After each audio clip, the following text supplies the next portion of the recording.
నార్మల్గా సెక్స్ మొదలుపెట్టామా 5 నిమిషాలు చేసామా 10 నిమిషాలు చేసామా వీర్యం వెళ్ళిపోయింది అంగంలో మళ్ళీ బ్లడ్ మొత్తం అంగం నుండి బాడీలో వచ్చేసింది. అలా కాకుండా ఇప్పుడు అంగం ఇలా లేచి నిలబడింది అనుకోండి, నిలబడి 2 నిమిషాలకే ఇంకా సెక్స్ చేయలేదు, మొదలు పెడుతున్నాం లేకుంటే మొదలు పెట్టాక 2-3 స్ట్రోక్లకే ఈ లాక్ ఓపెన్ అయిపోతుంది. ఇక్కడ వీర్యం ఇంకా వెళ్ళలా, లాక్ ఓపెన్ అయిపోతుంది. ఇక్కడ లాక్ ఓపెన్ అయిపోతే దీనికి ఏమంటారంటే వీనోజెనిక్ ఈడీ అంటారు. దీనికి పొజిషనల్ ఈడీ కూడా అంటారు, టైప్ 2 ఈడీ కూడా అంటారు.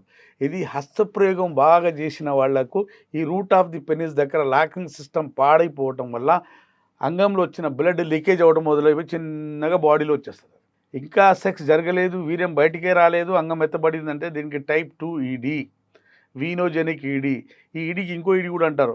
నిలబడి సెక్స్ చేసినప్పుడు లేదా కూర్చొని సెక్స్ చేయడంలో అంటే ప్రయత్నించినప్పుడు సెక్స్ చేయడానికి అప్పుడు అంగం మెత్తబడిపోతుంది. దీనికి పొజిషనల్ ఈడీ కూడా అంటారు. దీనికి positional ED, type 2 ED, venogenic ED 3 పేర్లు ఉన్నాయి దీనికి. ఇవన్నీ ఎరెక్టైల్ డిస్ఫంక్షన్స్.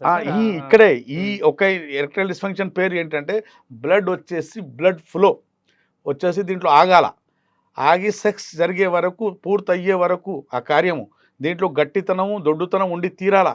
కానీ మధ్యలోనే వీర్యం వెళ్ళకుండా అంగం మెత్తబడిపోతుంటే అంగంలో వచ్చిన బ్లడ్ మళ్ళీ బాడీలో లీకేజ్ అవుతుంది.